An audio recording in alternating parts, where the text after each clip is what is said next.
Hey guys, and welcome back to New Earth Alchemy, where we're trying to create a better world than one that was given to us, because it's pretty safe to say the vast majority of us are not happy with how it is. So this episode specifically is going to talk about how the lack of villages and community has left us all with mental health problems. And mental health is a big umbrella term. Specifically today, we're talking about depression, loneliness, anxiety, overwhelm, all of the mental health problems that we have accumulated as a byproduct of being so isolated. And I don't mean isolated as in like 2020 COVID, although that was really a peak time in isolation and really got us all thinking and wanting to rework how things are. During that time, it was very obvious that we were all isolated, right? Like we were intending to be so. Before then, most of us pretty well understood and knew that we were lonely, but we didn't really understand why. Perhaps we thought we knew. Perhaps we thought that we just didn't fit in, or we were in the wrong location geographically. Maybe we had trouble finding our people and our places and struggled with relationships, be it romantic or family. Whatever the reason you think was the culprit for why you felt the way you did, you may or may not be surprised to hear that it actually probably has a lot more to do with how our society and culture have been designed. Now, I have many people in my real life that bring up many concerns about the quote-unquote unconventional lifestyle that I lead. And what they're referring to is the fact that me and my husband, we've been together for about 17 years. We've lived together for probably 14, 15 of those. And during that time, we have had various people live with us. Friends or family who have come onto hard times and are limited on their options. So we offered them our spare bedroom until they could get up on their feet and whatnot. And some of you may be surprised to hear that this is the most controversial thing I have ever done, apparently. Now, people have not lived with us that entire time, so we've experienced life and what it's like to have roommates, and also what it's like to just live in our little nuclear family with my husband and I and our children. And let me tell you what, the difference is astounding. Now, when we first started opening our home, it never occurred to me not to. Now, did I think about the responsibilities and the commitment and the turmoil this may cause? Absolutely. Was I nervous about it? Absolutely. But it always felt like an obvious choice, like it was the right thing to do. There was a sense of ease and peace behind the decision. And now, with all of the considerations that were put into it before the decision was made and as the decision was made, it being controversial was never anything that crossed our minds. In fact, I found it odd, and still kind of do, how controversial people find it. And sure, there's a whole ton of people who wouldn't bat an eyelash at this and don't understand what I'm talking about with it being controversial. My husband, for example, grew up in a household where this is just the type of thing you did. If you had friends or family who were in need and you had the means to help them, then you just helped them. There was no question to it. Now, I want to get to the history of this, like, as a society and a culture. Not our history, personally, like mine, but history as a whole, and how such a thing became so controversial in the first place. But I want to circle back to that. Right now, I want to explain how I could not have predicted the benefits to us, to myself, to our children in making this decision, in opening our home and extending our fortune to those in our lives that needed it. Now, if you've been following me for any amount of time, you may have heard, you may not have, I don't know, but I was riddled with anxiety and depression my entire life. I was very not okay. I was absolutely and thoroughly the opposite of okay. From probably age, we'll say 10, until at least age 24. And even then, I'm being a little generous. Excuse all of my notifications. I become suddenly very popular once I sit down to record things. Anyway, I had never known my mental health to be any kind of okay. I had panic attacks so bad that I would pass out. I did not get out of bed unless I absolutely had to, had somewhere to be, something to do. I drank myself to sleep most nights. Cried hysterically often, and routinely thought about opting out of life. Now, am I trying to tell you that all of that will go away if someone moves in with you? Absolutely not. But I am trying to tell you that a lot of that eased up, and it became easier to find ways of managing that and navigating that and flipping that around to having it completely go away. The more I focused on building my village and community, my personal village. The times in my life when I have felt the best, or the times that people lived with us. The times I have felt my worst, or when I felt all alone. Humans are communal creatures. We're supposed to live together in groups. And most of us know innately that if we had a village, we think about it all the time. It's the biggest cry you hear from new parents. Where is my village? Why is life so hard? Why do I struggle when overwhelmed with all of these basic life tasks? You see, historically, living together is not unconventional. The unconventional thing is not living together. Historically, we've had villages. For thousands of years, we have lived together in villages. Up until right after World War II is when we all started to section ourselves off into nuclear families. Until this point, it was normal for aunts and uncles and brothers and sisters and cousins and just everyone to live together in either a single household or several households next door to one another. All of the responsibilities of life were shared. Everybody came together and helped prepare all of the meals. Everyone worked together to chop wood and carry water. If someone was sick, then the other ones picked up the slack. If that person was good at those things and this person was good at those things but hated those things that the other person, everybody had their own job. So no single person or no single family, nuclear family, was responsible for all of the things. And, it takes a village to raise children because it actually does take a village to raise children. That's how it was supposed to be from the get-go. That's how we all thrive, is that you stick all of the children together and they teach one another. And the younger children look up to the older children and they learn how to mature by watching the older children. And then the older children care for the younger children, and that's how they learn nurturing behavior. We have all of the statistics and the studies on this and how putting children together in a mixed age group is what's best for their development and all of the things that they need to know and learn for being a responsible, functional adult in their community. I could go on a huge tangent about that. My homeschooled parents already know. But keeping it focused on the village aspect and how that helps all of our mental health. Life is hard, and how we've built life makes it even harder. And the more people that you have in your circle that are working towards a similar goal, the easier life becomes and the more fulfilling life becomes. And a lot of these mental health issues that we have, loneliness, depression, anxiety, overwhelm, just naturally fall away because the stress levels aren't there. It's no longer the responsibility of one or two people to make all of the things that are required in thriving in our society and our life happen. It's divided up. Everything is a mutual workload. And think about it, it does not make sense to every single day get up early, solely get the children ready and where they need to be, fed for, the first meal of the day, because 3 meals a day is obnoxious.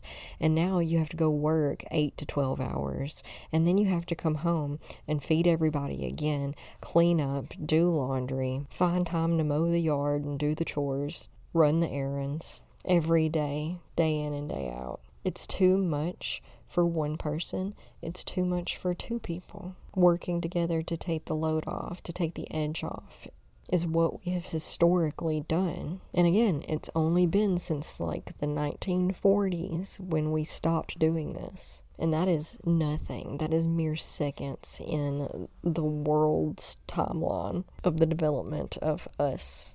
And there's a lot of things to unpack with this. On one hand, a big part of how we became sectioned off from one another and why we decided to do that is because abuse and, all those ancestral patterns, curses and traumas were so prevalent.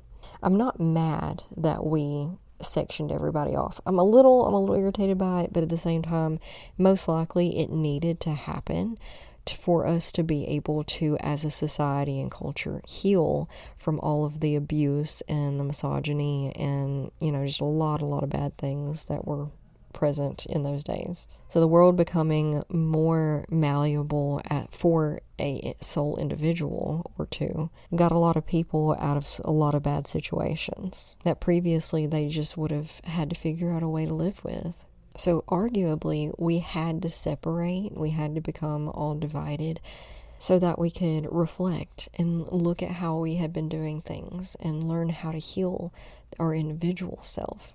Because when you're stuck in those types of situations and you have all the pressure day in and day out of those who live with you, it's really hard to heal or fix anything. Lots of conflict arise. And arguably, we got along a little bit better in I say nuclear as I mean extended families and group settings, because we had to learn how to in order for each of us to survive. And we've become so accustomed to the whole culture of I don't need you, I can do it on my own. And whereas, the world has adjusted and changed to where you can do things on your own now, it doesn't mean that that's the best situation for you and your mental health. And by default, it doesn't mean that that's the best situation for your children. Because if you're stressed out and overwhelmed and anxious and angry all the time, then what kind of nurturing environment is that? Are they getting the best of you? Having trusted individuals live with us for periods of time has been amazing for my children. Since the workload is shared, there's always someone, well, not always, but there's a lot more opportunity to have someone play with them, to play games with them, to teach them things, to show them how to cook, to teach them how to clean, to teach them how to be part of a society, of a community, of a village. It teaches them to share the workload, to take other people into consideration when they're doing this or that. For example, hey, I'm making a sandwich, do you want one? Or hey, I'm at the store, do you need anything? So many of these collaborative, really simple and easy collaborative gestures that most of us these days have forgotten how to do. They don't even occur to us. I hear it all the time. People complaining about how their loved ones don't take them into consideration, don't think about their needs, don't know how to be a part of the team. Which brings me to, the next point. You can't just open your home to anybody. And maybe opening your home specifically isn't exactly what's best for you guys. Maybe you don't have the room, maybe you don't have the means, maybe you don't have the people or the right person. I've given a pretty specific example with us opening our home to people, but it can be just as simple as getting to know your neighbor, finding more ways to collaborate with your friends, your coworkers, your family. I used to have a group of friends that we would meet weekly to food prep for all of us. So we had a group text and we would discuss food options for that week and plan out what we wanted to make. And then each of us would be like, well, I already have this at my house, and then I can bring this over here. And then somebody else would be like, well, I'll go to the store and grab this and this. So it definitely, for sure, doesn't have to be as extreme as moving into with one another, which you should be very particular about who you decide to do that with and make sure that everybody's on the same page with goals and responsibilities and everyone knows what's expected of them. So is that, clear, upfront communication, you guys. It doesn't have to be that extreme. It can be just as simple as, again, finding people, whoever's already in your life. Clearly express your needs and desires and see if they have similar needs and desires and see if y'all can learn how to pitch in a little bit better with one another. But to do this, you may have to cross some scary boundaries for yourself. We tend to naturally be terrified to talk to one another these days and ask one another for help. And we limit ourselves by sticking to the people that we're already semi-comfortable with rather than exploring our options for those that may be around but we're not comfortable with. Maybe there's somebody that you went to school with but you've never really talked to, but y'all have been liking each other's stuff on Facebook. Here's a crazy idea. Ask them to hang out from time to time or something. I don't know, just give it a try. Put out an open invitation. Be like, hey, I'm going to food prep on this day. Is anybody interested in food prepping? I am available this day to babysit. Does anybody need a babysitter? I plan on going grocery shopping tomorrow. Is there anything that I can pick up for somebody who doesn't have time to go and stop by themselves?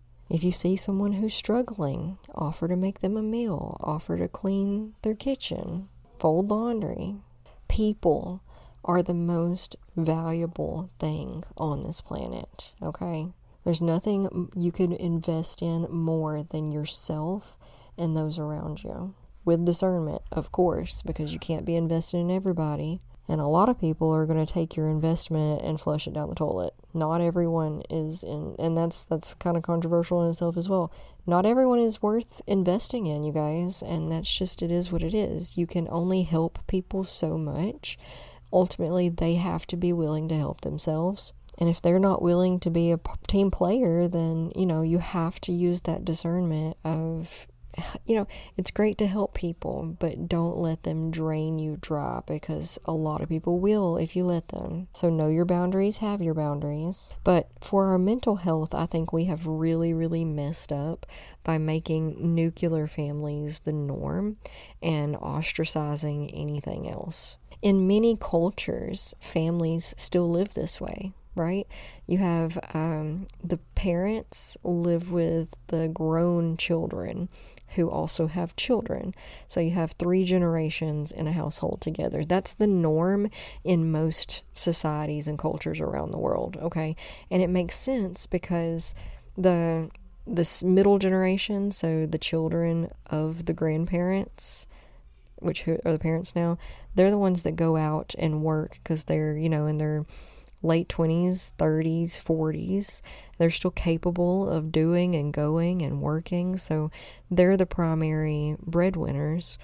And then the grandparents raise the children because, and this makes so much sense when you think about it, because the grandparents have more wisdom and knowledge and patience and understanding and time to really sit with the children and be with the children and teach them what they need to know and just talk to them. Honestly, presence is really all it takes for anything, you guys. Just to be there and listen. So it's not just American culture that's messed up with this nuclear family thing, but most of us can't get along with each other well enough to even, fathom having someone live with us. But just like our essence craves to be in nature because that's our natural setting, our essence also craves to be around people in a village setting, working together to accomplish the goals of life. We did ourselves a huge disjustice when we moved away from one another. And it doesn't even have to be far away from one another. A single mile really is enough to go long periods of time without seeing each other. And for some people, that mile is nothing, and it makes no difference. But there is nothing more valuable to our mental health than to learn how to weave our lives in with others. And it goes deeper than just texting one another and asking how each other's doing, or calling one another and chatting for a bit. We need to learn how to collaborate and come together and work together to make things easier on all of us. And it's not easy, especially in the beginning. In the beginning, it may seem really hard because you really have to find your boundaries before you can start finding people that will work with you in a really healthy way. And that might mean cutting some people off at first, or for a little while, or maybe even permanently, just depending on if they're willing to come back and be a team player or not. And no, it's not always going to be sunshine and rainbows. If you spend a solid amount of time with somebody, you're going to bicker, you're going to fight. You might even have some heated arguments. You may disagree about some things permanently, but you have to learn how to come back and listen and collaborate and work together at the end of the day.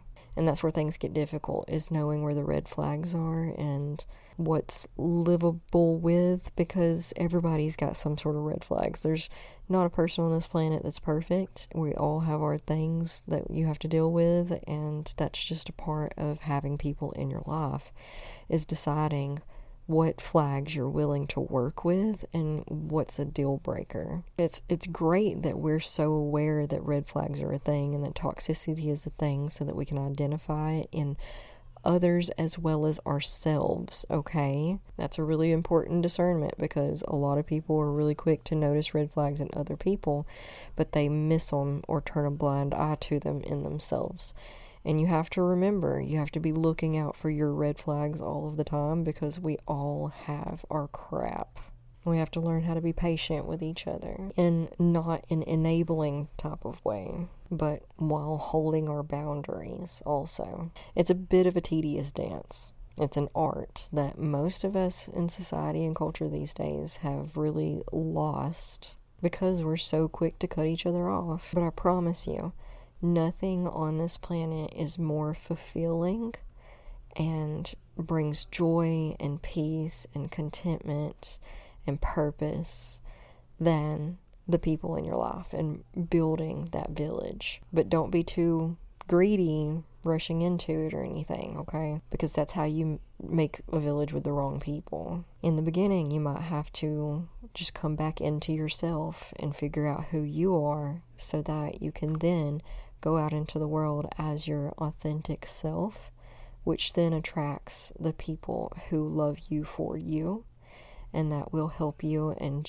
cheer you on and root for you. And in turn, you're happy to be that person for them as well, because that's what you're looking for. People who may not be perfect, they may have some beliefs that you disagree with, they might have their quirks or their things that really annoy you or rub you the wrong way. But at the end of the day, you guys can come together and work towards a certain goal, encourage each other and lift each other up. And you lean on them and they lean on you, and it's a beautiful symbiotic relationship. And it may just be one person for a while, because again, these people are kind of hard to find. That's why you got to work on the whole don't chase, attract thing. I poke fun at my village all the time. I'm like, I didn't pick none of y'all. I would have probably never picked y'all if y'all were listed in front of me as options, but the universe gave you to me, and I would not change it for anything. The best teams are usually the ragtag teams, right? So I know that you're all craving this if you don't have it. Some people are lucky and already have it, and it's a beautiful thing. I have extended family members who were born into their village, and they have a beautiful village, a magnificent support system, just cocooning them in love, and that's wonderful. But that is not the norm. Most of us don't have that. Most of us have to work really hard to create our villages. So don't be blinded or led astray or think that you're the odd man out. Like, where is my village? Everybody has their own village, and where is mine? Most people don't have their own village. That's the thing.